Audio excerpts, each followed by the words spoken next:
So, purihin ng Panginoon, malakas ba? Hindi masyado.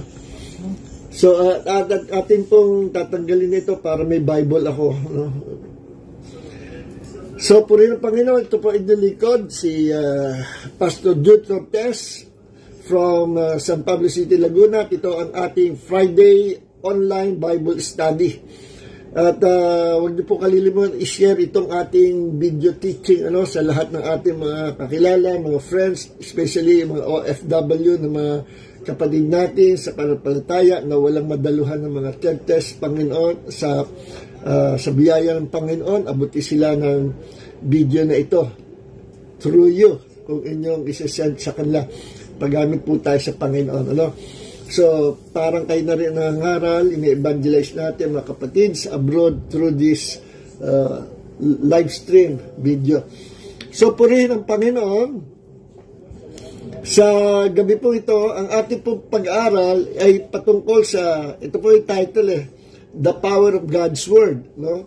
O, pwede title lang natin ito na The Integrity and Power of the Word of God.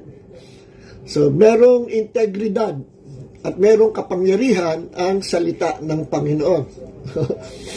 So, purihin ang Panginoon. Yan po ay, ito'y bihira ang nakakaalam nitong akala nila basta Bible, Word of God, no? Alam natin, salita ng Diyos. Pero yung malalim na kapahigan ng Banal na Espiritu about His Word, minsan ay hindi makita ng maraming Kristiyano. At sa gabi ito, binubuksan po natin ang kapahigan ng salita ng Panginoon, and through the help, through the teachings of the Holy Spirit, maintindihan po natin ang mga katotohanan na ito. So, purihin ang Panginoon. This is a revelatory teachings from the Holy Spirit. Basahin po natin ang ating Bible. Ihanda niyo inyong Bible. Tingnan natin. No? Sa 2 Timothy chapter 3 verse 16, ito po yung sabi, no? All scripture is inspired, no? Tingnan natin sa ibang Bible.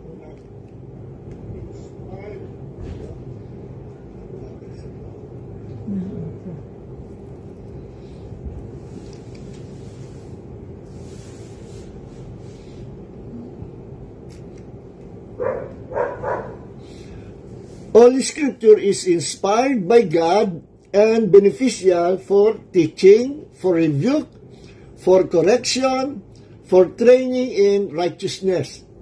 Ang lahat daw ng mga kasulatan, the whole Bible, no? The whole Bible, the Logos, ay napapailalim sa inspirasyon ng banal na Espiritu. Ibig sabihin, pag ito ay nasa ilalim ng inspirasyon ng Banal na Espiritu, hindi po ito nagkakamali. Tama ito, perfect. At alam nyo, ang original Bible, yung galing talaga sa original manuscripts, wala na po yun, mga nasira na. No?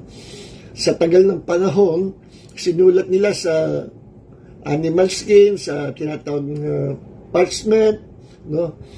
Yung kauna-unahan ay sa bato ni Moses, at ang mga Egyptians, ang mga nasarang araw sa mga stone sinusulat yung mga writings nila. Kaya nga minsan marami nakukuha ang mga archaeologists ng mga tawag dito, relics at mga bato, mga stones na pinagsulatan ng mga nangyayari sa kanilang buhay nung panahon na yon, no? So, after na isulat sa stones, sinulat sa papyrus. Alam niyo yung papyrus? Doon sa word na papyrus, doon galing yung salitang paper, yung paper natin, na sinusulat natin. Yung papyrus, yun yung dahon ay yung marami siya pero nakaganyan lang, yung papyrus, at binababad yun, may proseso yun, binababad sa tubig, tapos pinagdidikit-dikit, tapos pinatutuyo, iniipit, pinepress nila hanggang sa maging mistulang papel, magandang tingnan. At yung ginagamit ng mga Egyptians unang panahon, no? Kaya lang, hindi ganun katibay. Then later on, sinulat ang Bible o ang Word of God sa tinatawag na lambskin o do sa parchment, no? Yung balat ng tupa, no? Balat ng hayop, at nilalapan yun, pinapress yun, pinapatuyo, sinusulat nila doon. So, yun ang proseso, no? Kahit na gano'n, sa tagal ng panahon, yung mga original na manuscripts, pag sinabi po manuscripts, doon galing yung ating buong Bible, no? Hiwa-hiwalay po yan, no? Hiwa-hiwalay. At nangyari na, nung ginadar yan, pinagsama-sama, nabuo ang canon o yung mga selection ng mga books na talagang inimbestigahan ko ito ay inspired of the Holy Spirit. At marami ang hindi pumasa.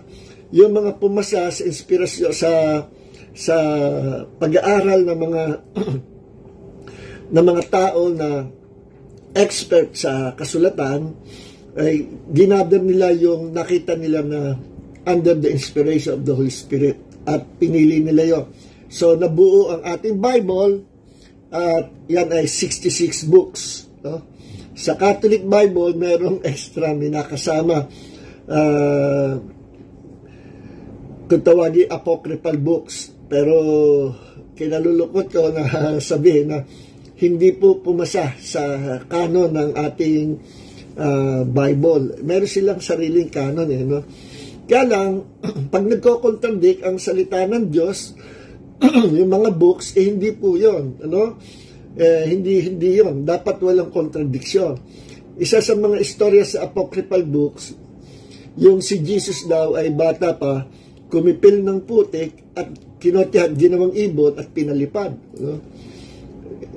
Maliit pa rin bata, gumagawa ng himala. Ay kumukontra yun doon sa istorya sa kasalan sa Kana. Doon sa kasalan sa Kana, ikinasal yung pinsan ni Jesus, no? At nirequest ni Mary, mother ni Jesus, na gumawa ng himala. At ang sabi yun ang first miracle ni Jesus. Totoo naman, hindi siya gumawa ng himala hanggang sa siya ay dumating sa hustong gulang na 30 years old, no? At doon nag-start ang kanyang ministry na siya ay 30 years old. Doon nagsimula ang mga manifestation of miracles through the Lord Jesus Christ nung siya ay nabaptize sa tubig kasabay ng pagbaba at pananahan ng Holy Spirit sa ating Panginoong Jesus. Okay? So, sabi sa Acts chapter 10, verse 38, Jesus was anointed by God, healing all those who are sick, and casting out demons, healing all those who are oppressed by the devil, for he was anointed by God, no? Doing good. So, si Jesus ay pinahira ng Banal na Espiritu para siya ay makagawa ng mga himala at kapangyarihan. At alam ko na sasabihin ng mga church na hindi naniniwala Diyos si Kristo. Kita mo na, kung siya ay Diyos, ba't kailangan pa siyang i-anoint? Bakit kailangan siya ay bigyan ng Diyos ng kapangyarihan kung siya ay Diyos? Hindi kasi naintindihan. Si Jesus ay Diyos. Sa simula siya ay Diyos. In fact, siya po ang Yahweh sa Old Testament. I can prove it to you through the scriptures. Kaya lang wala tayong panahon. Some other time, papaksain natin kung tawag pre-incarnation of the Lord Jesus Christ. Bago pa siya magkatawang tao, siya ay umaapir, ipapakita, nakikipag-communicate sa mga tao noong unang panahon during the Old Covenant, Old Testament. Siya yung Yahweh sa Old Testament, no? Siya yung Diyos na kinausap ni Moses sa Mount Sinai at marami pa, no? Ngayon, si Jesus nagkatawang tao. Nasabi sa John chapter 1 verse 1 hanggang 3, nasabi, in the beginning was the Word, and the Word was with God, and the Word was God, no? And the Word created everything. He created the universe into existence. And through Him, and by Him, and for Him, everything was created. Colossians 1:16.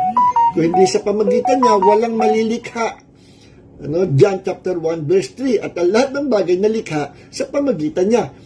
In other words, si Jesus po nag-e-exist na noong pa at kasama raw siya ng Diyos. Why? Because Jesus is one of that divine person inside the Godhead.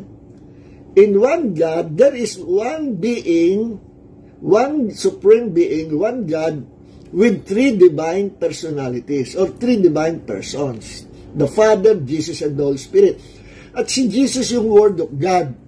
Nung hindi pa siya nagkakataon tao, hindi pa Jesus ang pangalan niya, the Word of God.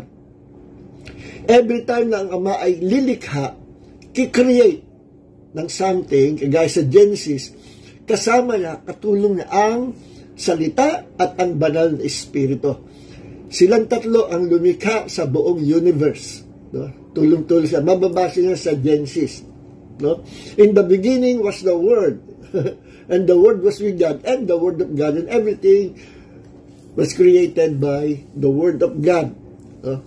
Sa Genesis, gano'n sabi ng God the Father, let there be light, and there was light. Lahat na sabihin ng Diyos, nagyayari. Let there be light. Inisip ng Diyos, gusto ng Diyos magkaroon ng liwanag. Nirelease niya ang kapangyarihan niya sa kanyang bibig, dineclare niya. And that the word declaration, yun ang kapangyarihan na lumikha sa lahat ng bagay.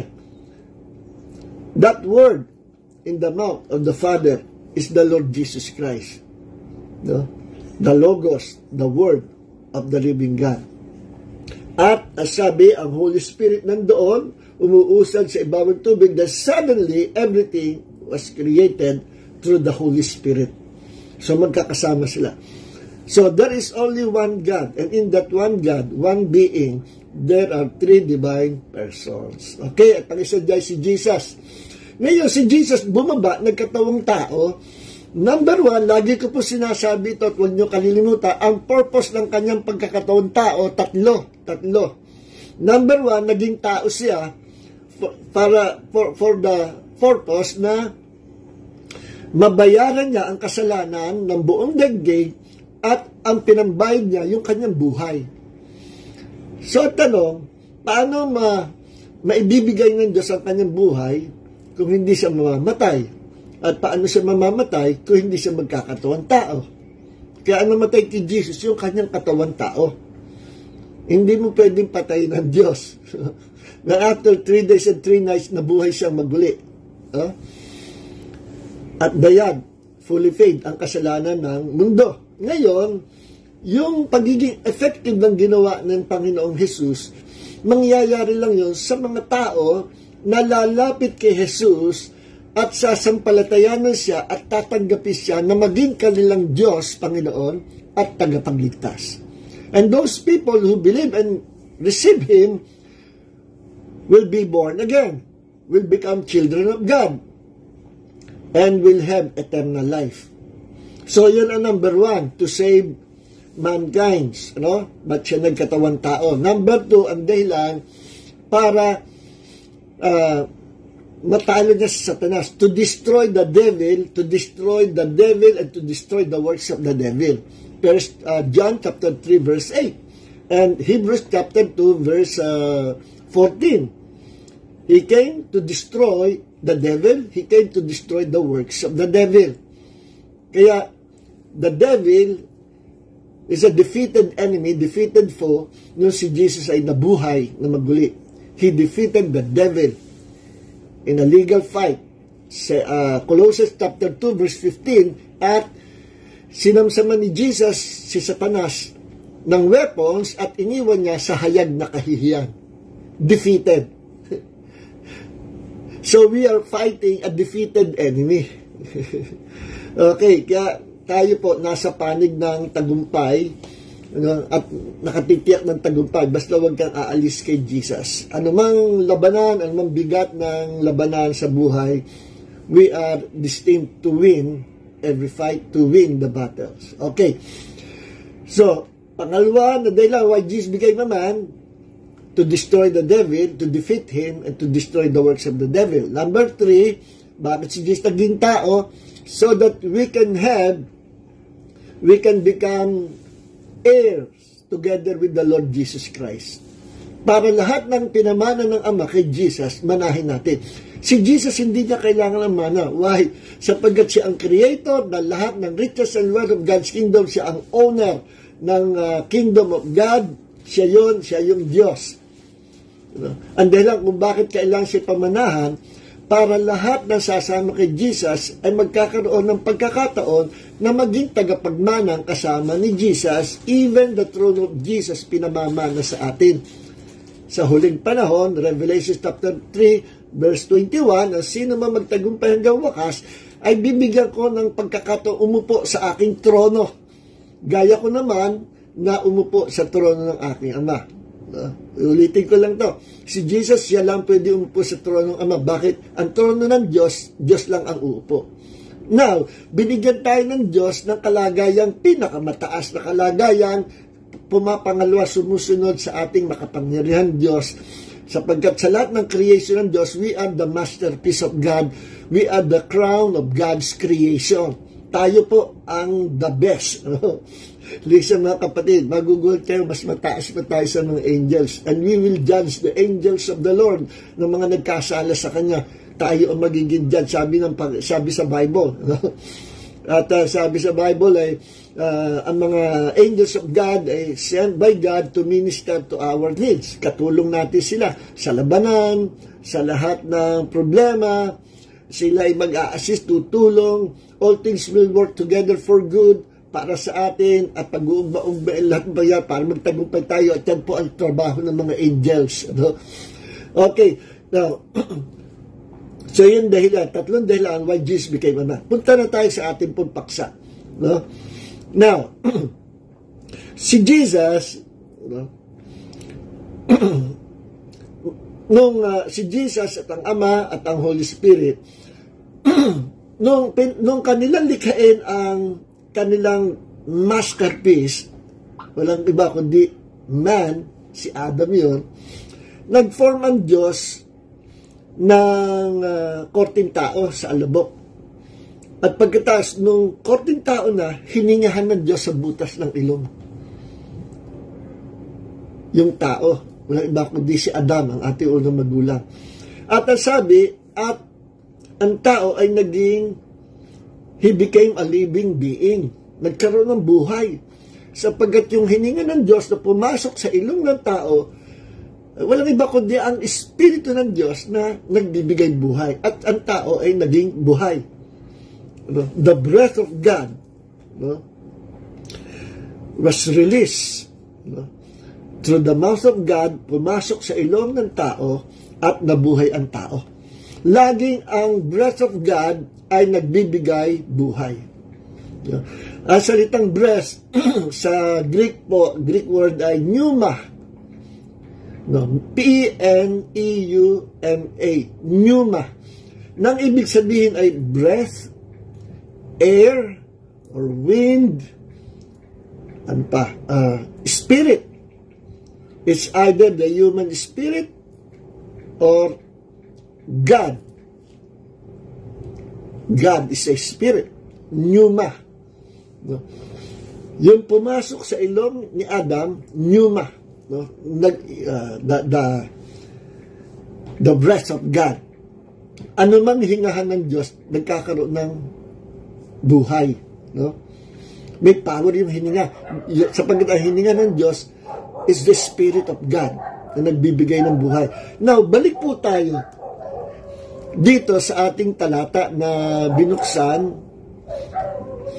na sabi, lahat ng banal na kasulatan, lahat ng kasulatan, the Bible, the whole Bible, the Logos, is inspired by God at magagamit sa pagtuturo, sa pagsansala, sa pagtutuwid, sa pagtuturo ng katuwiran. No? So maganda sa Diyos magagamit sa pagtuturo, sa ikabubuti ng tao, sa pagsaway, no? Sa pamumuhay ng tama, sa pamumuhay ng matuwid, magagamit ang salita ng Diyos. No?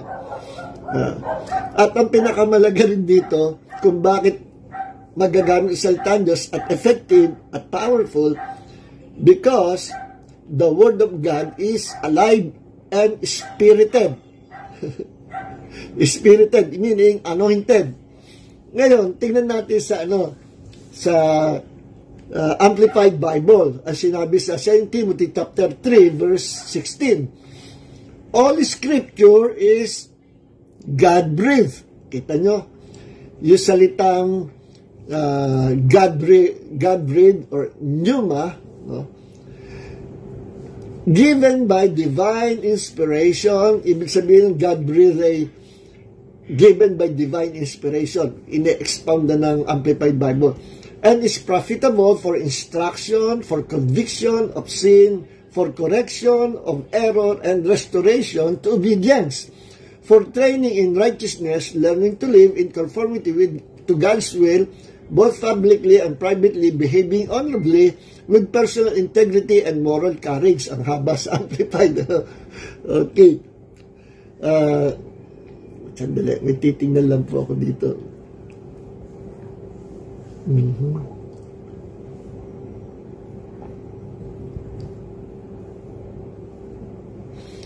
Ito pong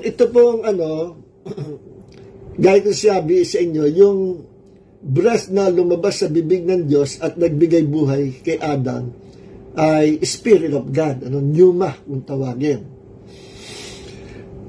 Ngayon, dito sa salita na all Scripture is inspired by God, ang Greek word po dito ay theopneustos.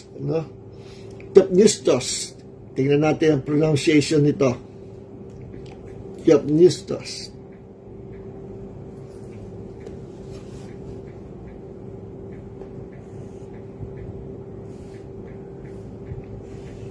Strong's G 2315. Theopneustos. Theopneustos. Yung palang pronunciation doon. Theopneustos. No? Ang spelling, theopneustos. Theopneustos. No? Yun yung God-breathed. No? God-breathed. No? Hininga ng Diyos. Lumabas ang hininga ng Diyos.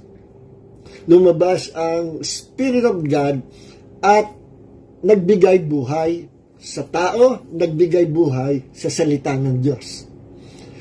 Kaya, ano mang hingahan ng Diyos, nabubuhay. Merong life, no? Because of the Holy Spirit na ibinubuga ng Diyos, hinihingahan ng Diyos, it is the Holy Spirit that gives life. Kaya tawag doon sa inspired or God-breathed ay theopneustos, no? Theopneustos. Okay. So, tingnan natin ang Hebrews chapter 4, Hebrews chapter 4, verse 12. Ito po ang sabi. No? For the word of God, or the Logos, chapter 4, verse 12. For the word of God is living, or sa ibang translation, alive. Bakit alive? Bakit buhay ang salita ng Diyos? Kasi hiningahan ng Diyos. Spirited. No? Merong Holy Spirit ang salita ng Diyos. For the Word of God is living, alive, dahil siya theopneustos, because of the pneuma, the Holy Spirit, the Spirit of God, alive and active, and sharper than any two-edged sword, even penetrating as far as the division of soul and spirit, of both joints and marrow, and able to judge the thoughts and intentions of the heart. Matalas daw sa Diyos na pag ito'y nirelease mo, pumapasok sa puso ng tao, bumabaw sa pagkataong loob hanggang doon sa dividing line ng spirit and soul, tumatagos at hanggang sa kaloob-loob ng ating pagkatao, pumapasok sa salita ng Diyos, maging doon sa ating mga joints, doon sa ating bones and marrow, ang ating mga buto, pumapasok, tumatagos sa salita ng Diyos. No?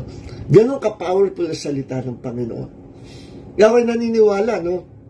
Magiging may mga problem sa buto, no? Speak the word of God. Speak God's provision. Speak the promises of God. And your bones will be healed. Kasi tumatagos daw sa mga buti, sa mga bones and marrow. No? Yung may problem sa marrow, di ba may ganun sakit? Bones sa marrow sa bones and marrow. No? Pag nakapenetrate sa salita ng Diyos, your bones will be healed. No? Okay, na-experience mo natin yan.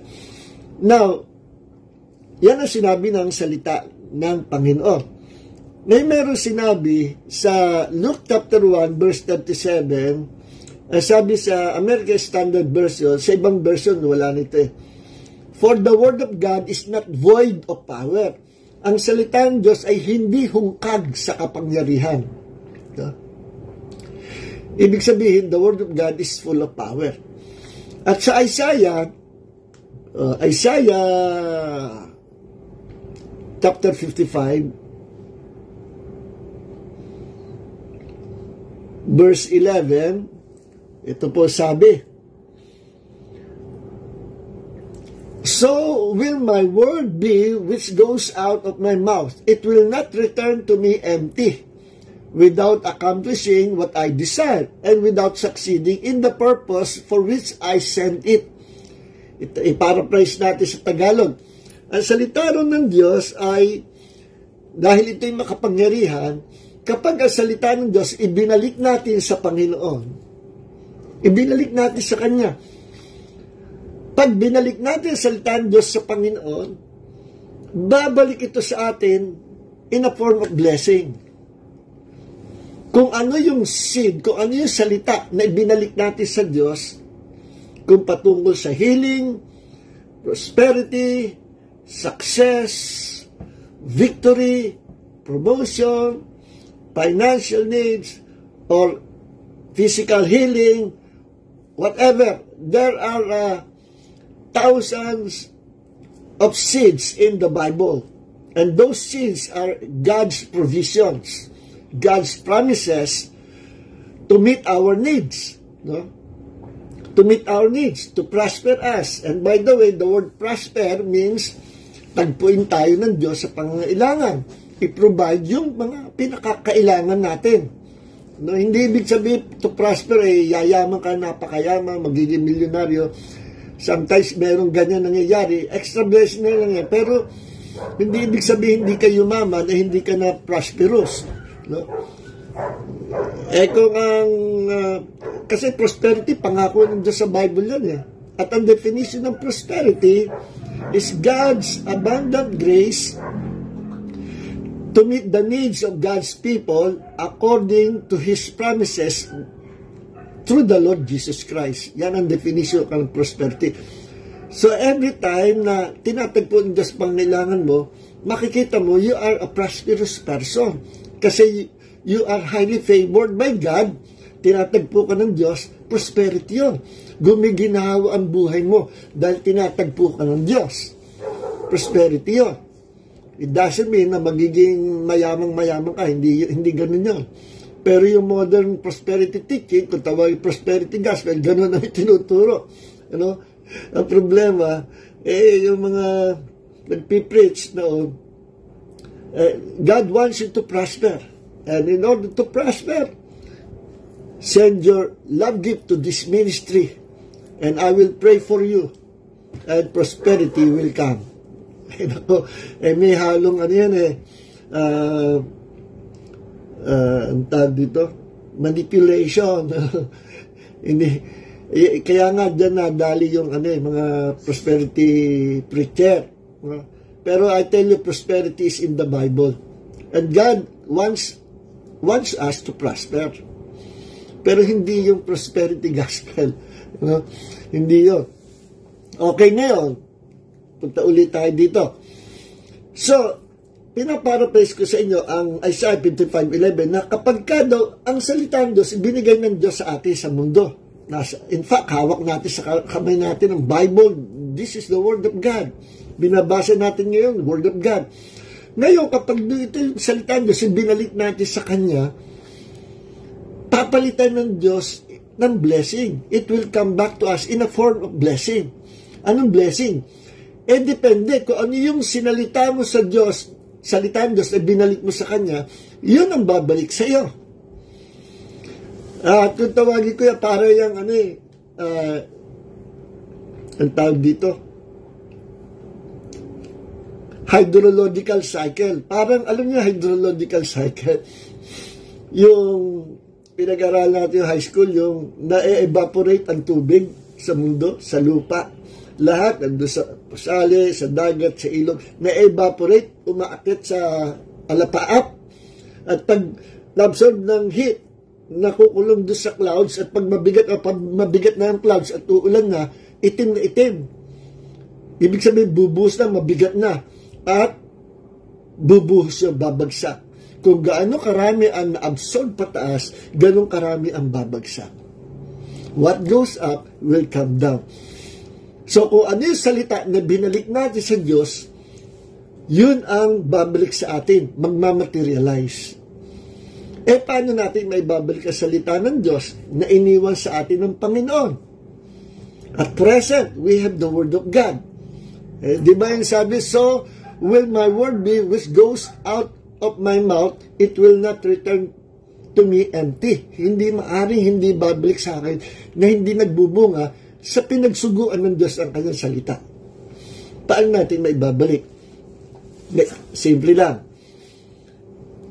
Through prayer or through word declaration.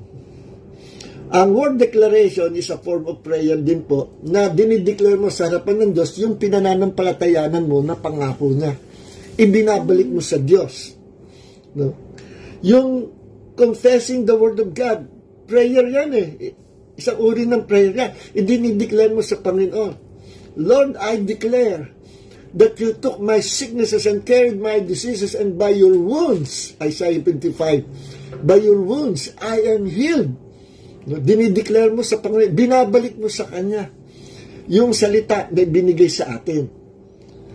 All those promises are God's provisions. Those are seeds of the Word of God. Mga seeds yan. Seeds sa financial blessing, seeds sa healing, seeds sa promotion, seeds sa answering our problems, seeds sa providing our needs, seeds. Maraming klase seeds. It's in the Bible. No? There are, sabi ng iba, 1,000, sabi ng iba, 3,000 promises in the Bible na para sa atin. Those promises are seeds.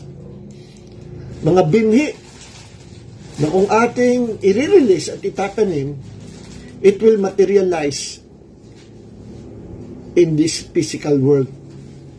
Okay? Okay, now, so yun ang Isaiah 55:11. Sa Jeremiah chapter 1 verse 12, ay sabi, I hasten, minamadali ko ang aking salita. I hasten my word to perform it. Minamadali ko ang aking salita para ito'y papangyarihin. Kita nyo? Gusto ng Diyos madali ang kanyang salita na papangyarihin ito. Ang gusto ng Diyos, papangyarihin ang kanyang salita sa buhay natin. Ma-experience natin ang blessing from His Word, coming from His Word. The problem is, hindi alam naman pala how to release the power of God through the Word of God and how to receive the blessings of God. At ito yung pinag-uusapan natin na napaka-importante. No? Yung babaliwan ito, napaka-importante. Ito. So, alam nyo ang salita ng Diyos. Ang salita ng Diyos ay salita ng Diyos. Pag sinabi salita ng Diyos, galing yan sa Panginoon. Siya ang may-ari niyan. Tinig niya yan. Salita niya yan. Siya yan. God and His Word, they are one. No? Kaya kung ano sinasabi sa salita ng Diyos, yun ang karakter ng Diyos. No? Sabi ng Panginoon, I am the Lord that heals you. No? I think Exodus 15 verse 26, I am the Lord who heals you. Kita nyo? Salita yun ng Diyos. So, ibig sabihin, kung ano yung salita ng Diyos, yun siya. Yun ang karakter niya. Yun ang gusto niyang gawin sa atin. No?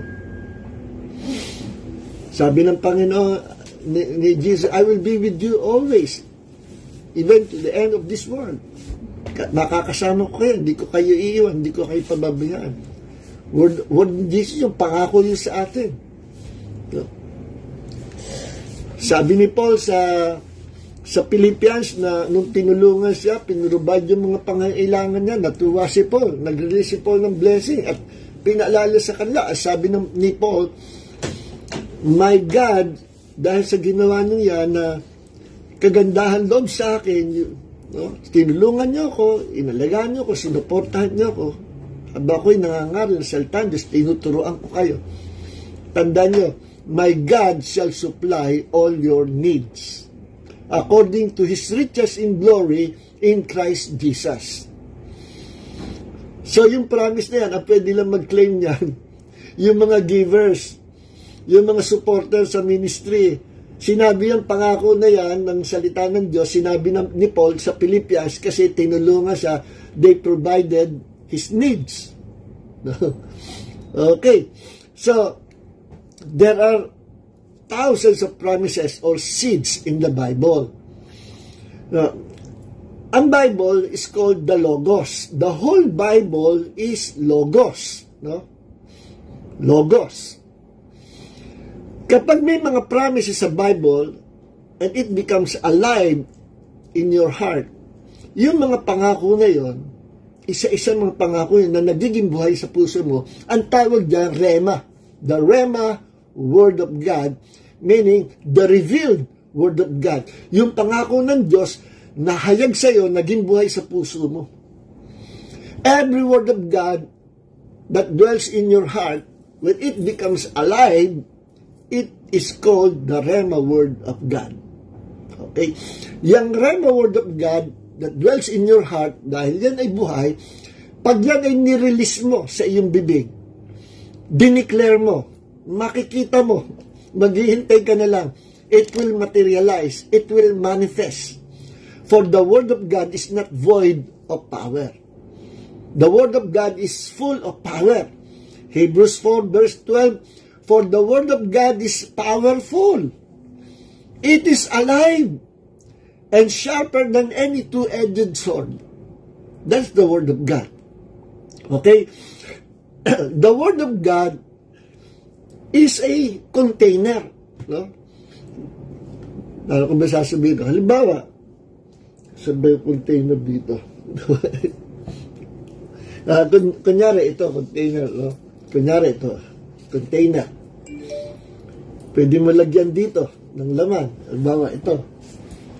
So, nilagay ko yung betadine dito sa container. No?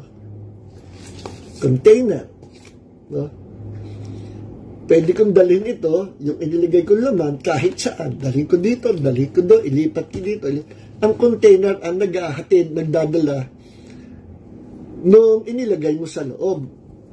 No? So, the Word of God is a container. Container of blessing. So, kung ano yung salita ng Diyos, kino-contain niya. Kung it is about healing, then healing will manifest. Kung it's about financial needs and financial provision, then financial blessing will materialize. If it's about protection, then God's protection will manifest. Maraming klaseng pangako. And those promises, those provisions, ang tawag na seed of God. At bawat seed of God is alive. Bawat promises of God is alive. Kapag tinanim mo. Paano ba itinatanim ang seed, ang salita ng Diyos? May tatanim mo ang salita ng Diyos through your mouth. No? Sa pamagitan ng iyong bibig, tinatanim mo ang seed. Kung ating titingnan, hindi ko na bubuksan sa Bible, sa Mark chapter 4, pinaliwanag doon ni Jesus, sa Mark chapter 4, yung power ng seed, no? Na ang seed, pag tinanim mo, lumalaki yan. May sinabi si Jesus na, I think sa Matthew, na sabi, the seed grows 24 hours a day. Ay, totoo yun ang facts na pag tinanim mo sa lupa ang seed, kahit hindi mo makita sa maghapon kung ito ay lumalaki, basta maniwala at magtiwala ka, ito'y lumalaki 24 hours a day. Lumalaki yan sa ilalim hanggang sa mag-materialize, mag-manifest sa labas ng lupa. Pero ang unang laki niyan, nag-uugat muna sa ilalim. Then, sprout. No? Makikita mo na yung mga tenga ng seed, lumalabas, hanggang sa lumalaki. After na magkaroon ng mga roots sa ilalim. Pailalim mo na, din lumalaki. Sa umpisa, hindi mo makikita na lumalaki yung seed. Pero sa totoo lang, 24 hours a day, may nangyayari na sa loob. Ganyan ang pangako ng Panginoon. Once the promises of God is being released by declaring words, 24 hours a day, maghintay ka. No? Kahit gaano katagal, basta hintayin mo. And it will come to pass. Because the seed of God is powerful and alive. Okay? Tingnan nyo, ito salita ng Diyos sa Bible, ang nagbigay nito sa atin, yung owner of this word. Sino may-ari nito salita ng Diyos na hawak natin sa ating kamay, the Bible? Ang Diyos. Kaninong salita yan? Sa Diyos. No? Alam nyo ba na bawat salita ng Diyos may power? So kung ang Bible ay salita ng Diyos at galing sa Diyos at kanyang salitain at siya may-ari niyan, there is power in the Word of God. Walang pinagkaibahan sa kapangyarihan ng salita ng Diyos nung likhain niya ang universe na ito. Sa Genesis chapter 1, everything was created through the power of God's Word. See? Through the power of God's Word. Tingnan nga natin sa Hebrews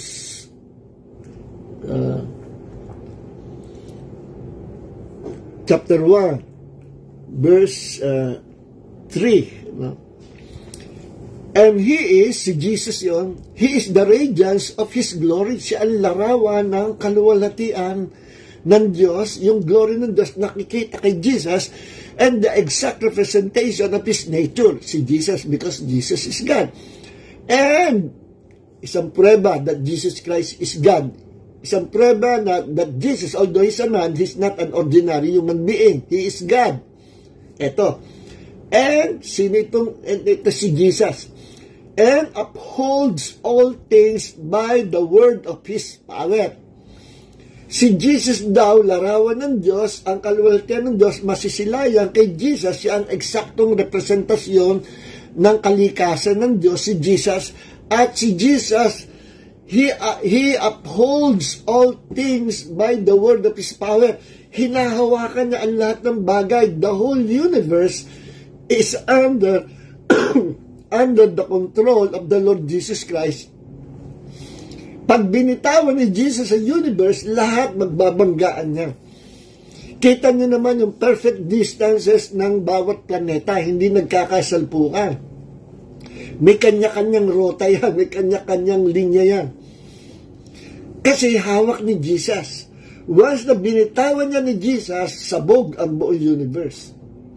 Kaya sinabing Jesus is upholding, He upholds all things, hawak niya. Under control niya ang lahat, ang buong universe, all creations are under the control of the Lord Jesus Christ. No? Under His control. At ano ang ginamit niya to control everything? By the word of His power. By the word of His power, there is unlimited power in the word of Jesus. There is unlimited power in the word of God. And there is unlimited power in the word of God, the Bible. No? Nagiging powerful lang ang Bible, nagiging powerful lang ang word of God, if the word of God dwells in our heart. No? Dwells in our heart. Kapag ang salita ng Diyos, napakinggan nyo, papasok sa tinga, papasok sa isip, hindi pa yan alive. No? Para maging buhay ang salita ng Diyos, you have to meditate it. You have to study it, think it over and over again. Meditate it in your mind. No? Sasapahin mo, pag-aaral mo, iisipin mo. Then, pag naintindihan mo at maliwanag, believe that word. Believe the word of God. Then it will come down into your heart. from head to your heart. Ang Word of God, wala pang power pagka intellectual knowledge lang, pag nasa isip mo lang. It only becomes powerful kapag ang salita ng Diyos nasa puso mo na. Ang tawag dyan, Rhema Word of God.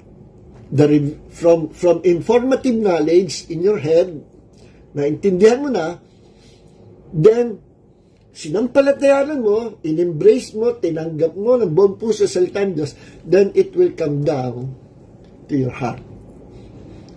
And the Word will dwell in your heart. And that Word becomes a revelation knowledge from God, a revealed Word of God na kung tawagin sa Greek ay Rhema Word of God. And that Rhema Word of God is the Word of God na merong creative power, merong unlimited power, depende sa iyong paniniwala. If you will believe the Word of God with no limitation, then God will not limit Himself to you. See?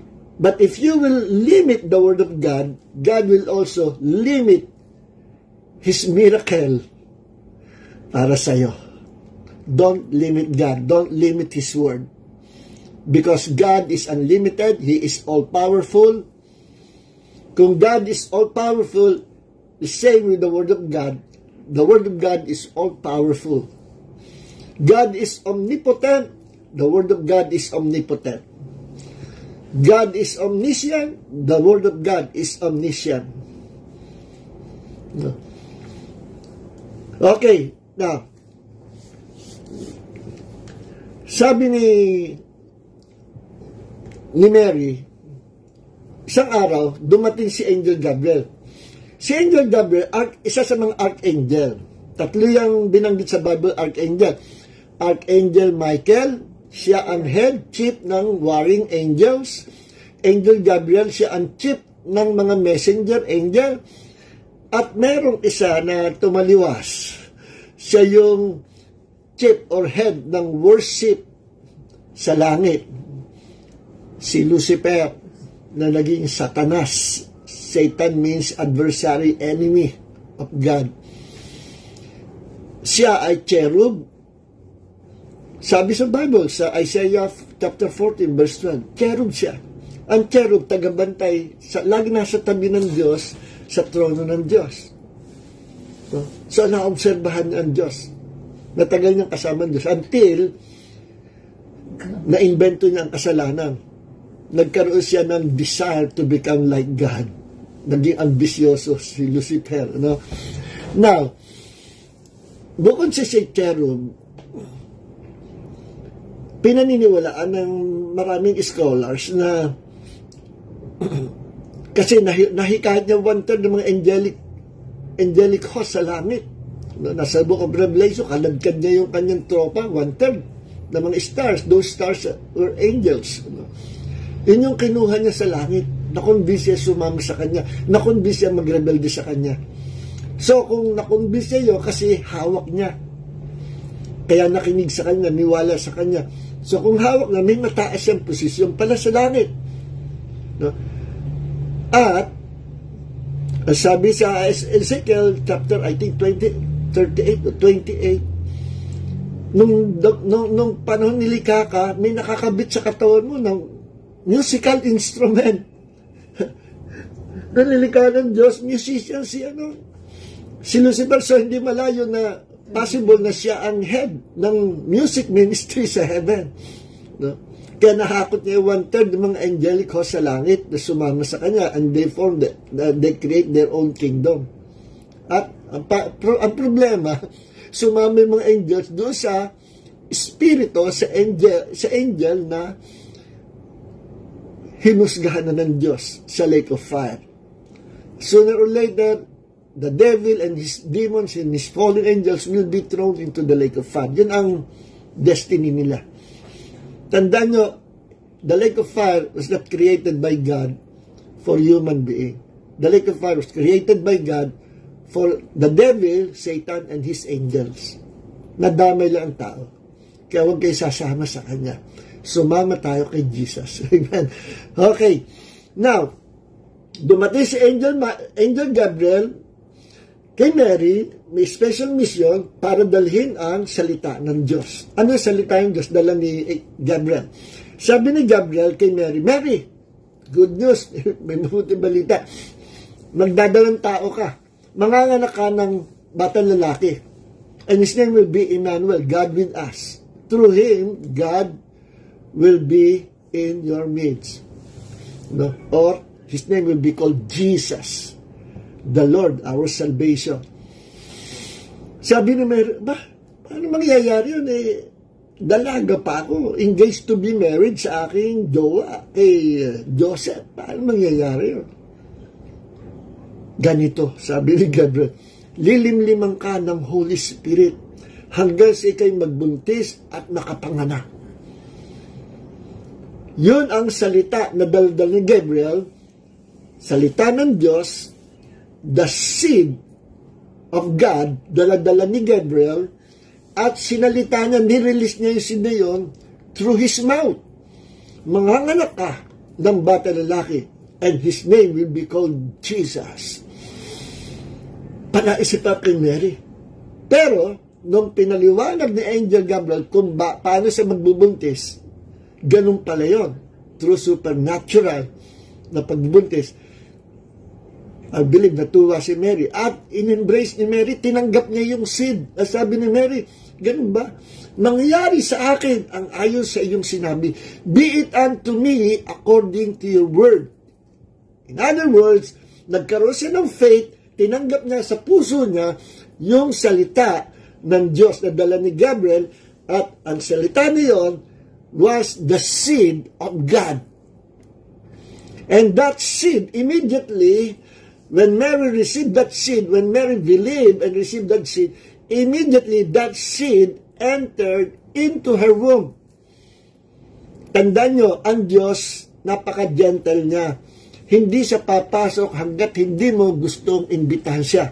Pero that moment na sumampalataya si Mary, immediately in-invite, tinanggap niya yung seed, the word of God. And that seed of God entered into her womb and became embryo, became the Lord Jesus Christ. That seed was Jesus. Doon siya nagkaroon ng magkatawang tao in the womb of his mother, Mary. Ano? Si Jesus yun. So, that seed, word of God, became Jesus. See? Nag-manifest, nag-materialize after 9 months. Kaya ang seed lumalaki. Imagine, lumaki yun, 9 months bago nag-manifest sa physical world. Ganyan din yung seed, the word of God na dala-dala natin. No? Kapag ang seed, the word of God, ano mang pangako ng Diyos na pinagbulay-bulay nyo, pinag-isip-isipan nyo. No, kumbaga sa kumakain, meditation, ganito ang meditation, para kung ngumunguya, kumakain. Pag kumain ka ng hamburger, ngunguyain mo. Sino po kumakain hamburger? Lunok lang ng lunok. Mahirina ka, ngunguyain mo muna, lalasahan mo, ngunguyain mo.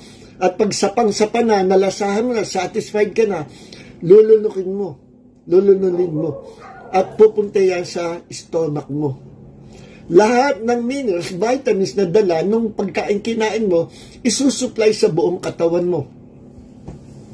See? Isusupply. Hindi mo nakikita, but it's real. It's a fact. Ganon din ang salita ng Diyos. Ano mang pangako ng Diyos or seed of God na sa Bible, try to meditate it. Study the Word of God. Meditate it. Think it over and over and over again. Then, pag naintindihan mo, believe the Word and receive it into your heart. And that Word will become a revelation knowledge from the Holy Spirit. At kapag buhay na buhay sa puso mo ang salita ng Diyos, release mo na sa iyong bibig. Declare it, no? Through your mouth. Declare it through your mouth. And it will come to pass.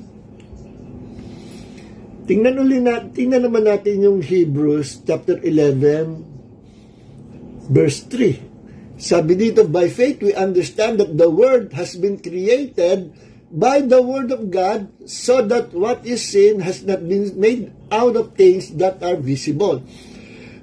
Ang materyales na ginamit ng Diyos para magkaroon ng physical world, by declaring the word of God, declaring what He desired to happen, ang materialis niyan ay hindi visible, hindi nakikita ng mata. Invisible, spiritual. So, pinanggalingan ng physical world ay ang materialis niya spiritual. At naganap yan through the power of God's word. The word of God created everything. And the word of God has creative power. Lumilikha talaga ang salita ng Diyos. Kaya nga, ang makapangyarihan salita ng Diyos. Kita nyo, na-create ang katawan ni Jesus sa sinapupunan ni Mary when Mary believed and received the seed of God or the word of God coming from Gabriel nung kanyang dineclare. No? So ngayon, sa Genesis, may kita natin, Genesis chapter 1, nilikha ng Diyos ang buong universe by declaring words. Nirelease niya yung kanyang salita. Kapag ang salita ng Diyos nasa puso natin, i-release mo sa iyong bibig. Susuportahan ka ng Holy Spirit. Kasi sa Genesis chapter 1, in the beginning, God created the heavens and the earth was without form and void, and the Spirit of God is hovering over the surface of the water. Wasak ang mundo, at ang Spirit ng Diyos umuusad sa ibabaw ng tubig, may hinihintay siya na go signal. May kooperasyon ang triune God natin. Nung nirelease ng Ama ang salita, that was Jesus, bumakap ang Holy Spirit. Every time na nire-release ang salita, bumaback up ang Holy Spirit. Because the Word of God and the Holy Spirit of God, they are parang joint forces sila. Nagsusuportahan. Kapag nandyan salita ng Diyos, nandyan ang Holy Spirit. Kahit saan mo i-release ang salita ng Diyos na sinasampalatan mo, babakapan niya ng Holy Spirit. Something is going to happen. See? Kaya dapat, tanda mo, if you're a preacher, evangelist or pastor, tandaan mo sa isip mo, kapag ikaw nagsalita, there is power coming from your mouth. As ang palatayan mo, every word that will come out of your mouth, babakapan ng Holy Spirit. And there will be a creative miracle coming from your mouth because that is the Word of God. Now listen mga kapatid, bakit yung iba hindi magmatigas, hindi maranasan yung kapangyarihan ng salita ng Diyos? Ito simple ang dahilan. Kasi nasa isip mo lang. It must come down to your heart. Pag nasa isip pa lang, wala pa yung power. Because that is just an informative knowledge. That informative knowledge kailangan ma-convert into revelation knowledge. At mangyayari ang pagbumabayan sa puso mo.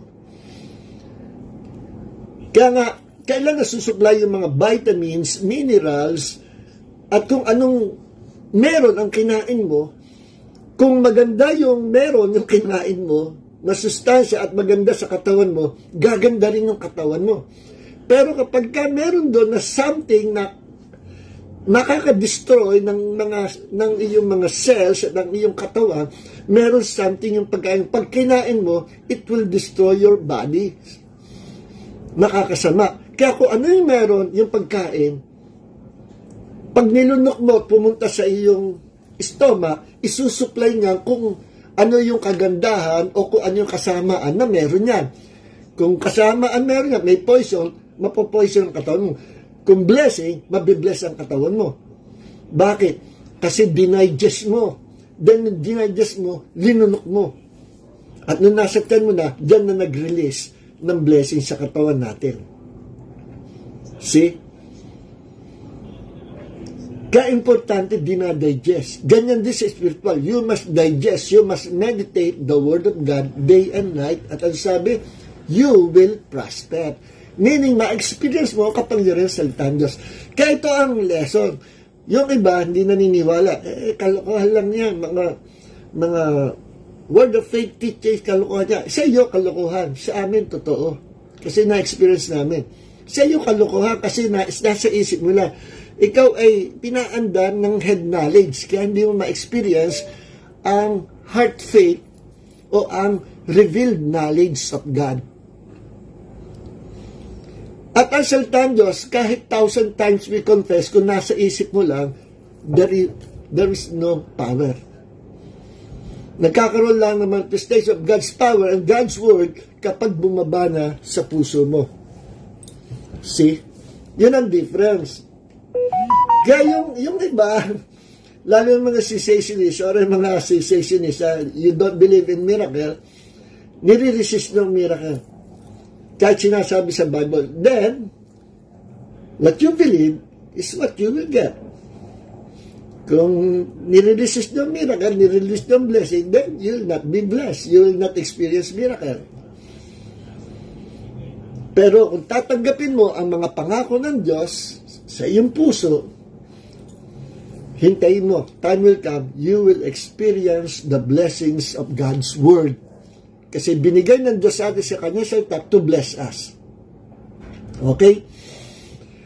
Kaya, kung paanong nalikha ng Diyos ang buong universe through the power of His Word, that Word of God has creative power. Bakit ka mo? Alam niyo ba kaya tayo na-born again? Because of that creative power in the Word of God. Paano tayo na-born again? Tingnan natin sa 1 Peter chapter 1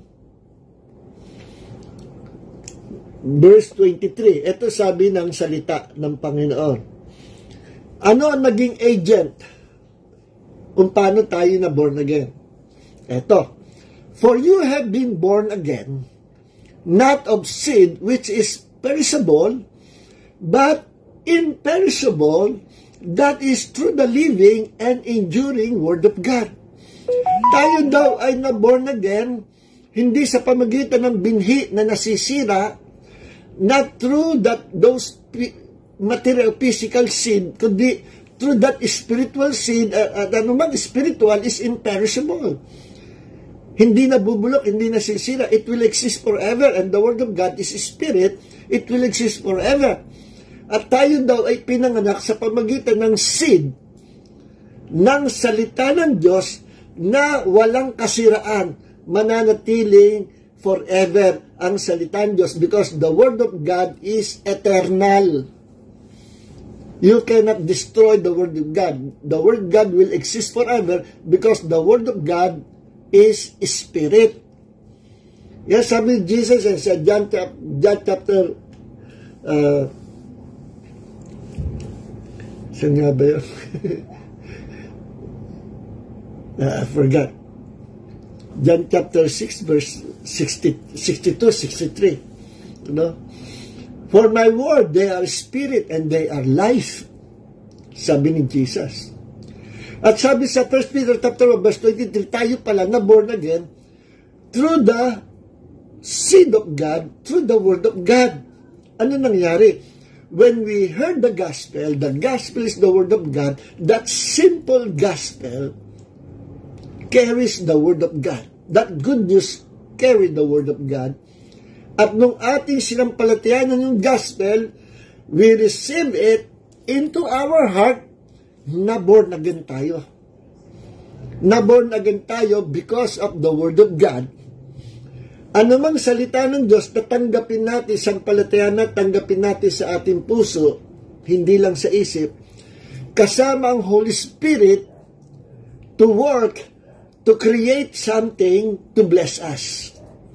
Because the Word of God that was released is supported, always supported by the Holy Spirit.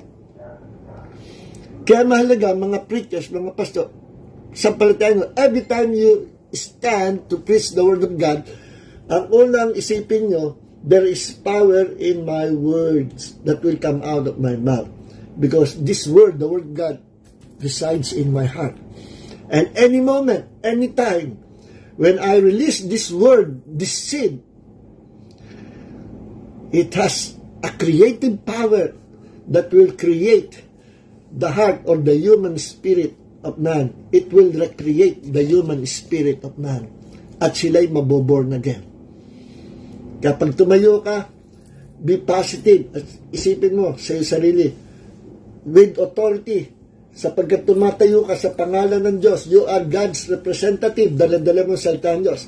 When you share the gospel with authority, matuwa ka kasi nire-represent mo ang kaharian ng Diyos. Ikaw ay ambassador ng Panginoon. Pag niresinyer mo sa salita ng Diyos, believe it.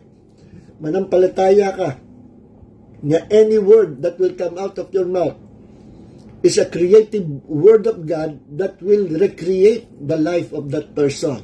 That person will be born again because of that word coming out of your mouth. It has creative power. Kaya tingnan nyo, sabi sa 2 Corinthians 5:17, if any person is in Christ, he is a new creation. All things are passed away. Behold, all things are become new. Naging bago tayo. Bakit? Na-born again tayo. Sa anong paraan? Through the Word of God. Through the Word of God. Yes. Okay? Now,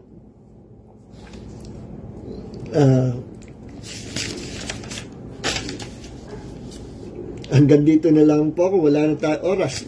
Ito, banggitin ko nila sa inyo. So, punta tayo sa Job 22.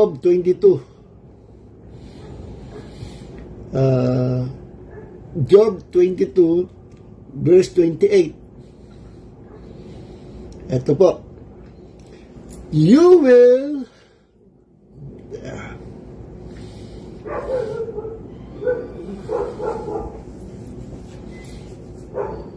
Job 22:28. Sa New King James Version, you will also declare a thing, and it will be established for you. So, light will shine on your ways. Kapag dineclare mo ang isang bagay o ang pangako ng Diyos, ito'y may establish, matatatag. And sooner or later, yung pagkakatatag nito, makikita mo, magmamaterialize ito in God's due time.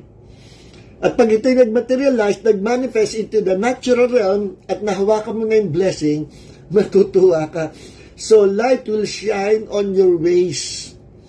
Makikita mo, liwanag, that God is good, you are highly favored by God, at nag-materialize yung blessing ng Diyos through the Word of God. So, sa anong paraan? Declare the promise of God. Okay? So, the Word of God has power to recreate a dead human spirit. Yung taong patay sa kasalanan, mababagong buhay niya, ipapanganak na maguli siya sa kaharian ng Diyos.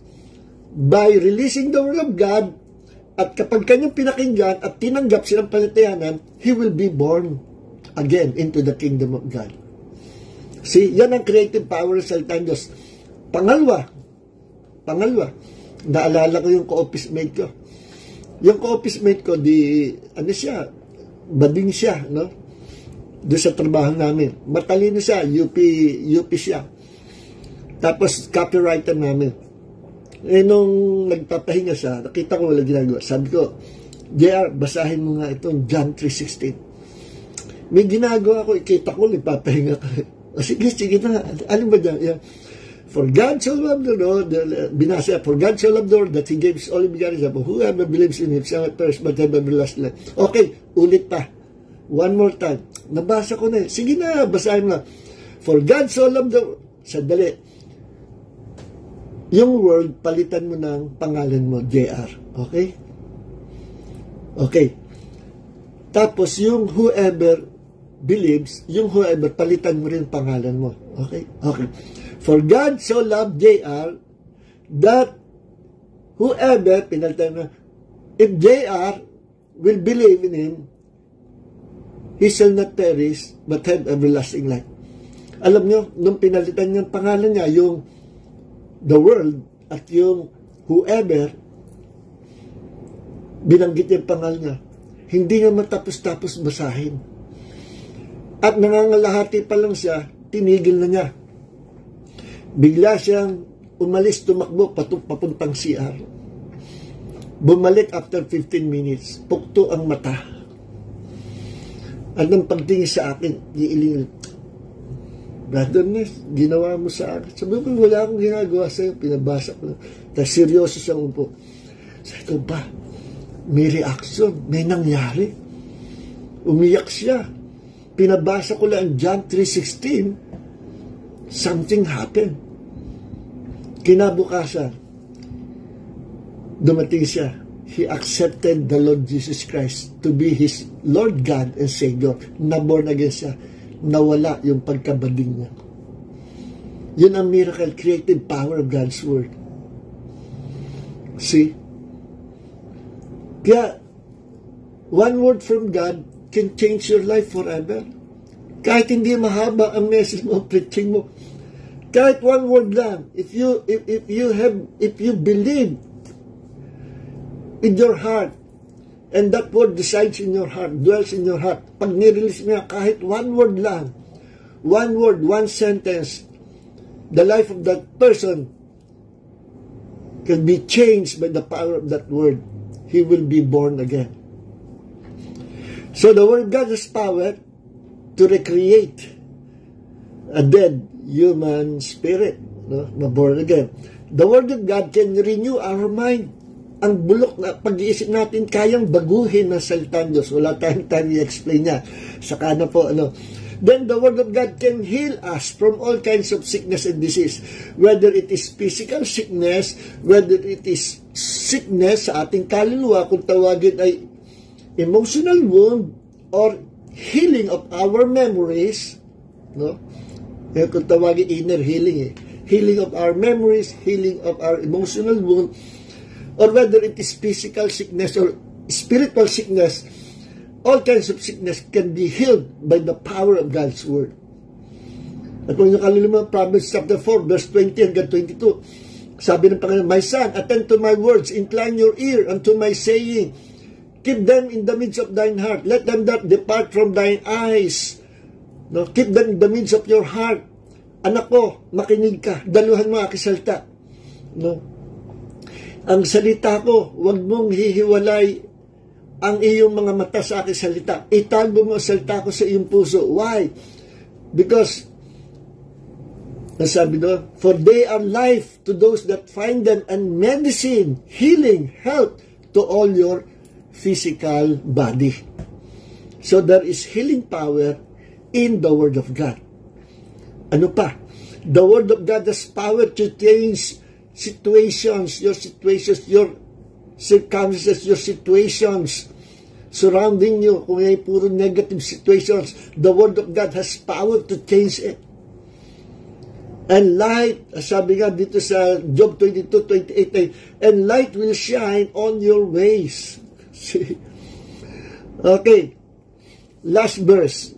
Basahin natin itong Psalm 89 pala. Sorry. 89. Last verse po ito. Verse 34. Verse 34. I will not violate my covenant. Sabi sa NASB. Sabi sa New King James, my covenant, I will not break.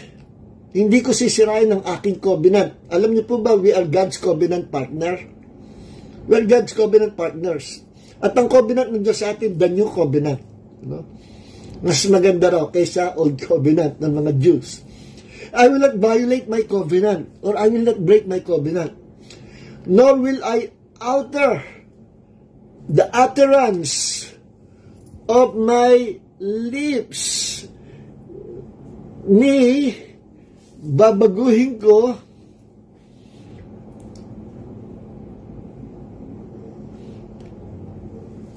ang sinalita ko sa aking bibig. Yung alter is sana.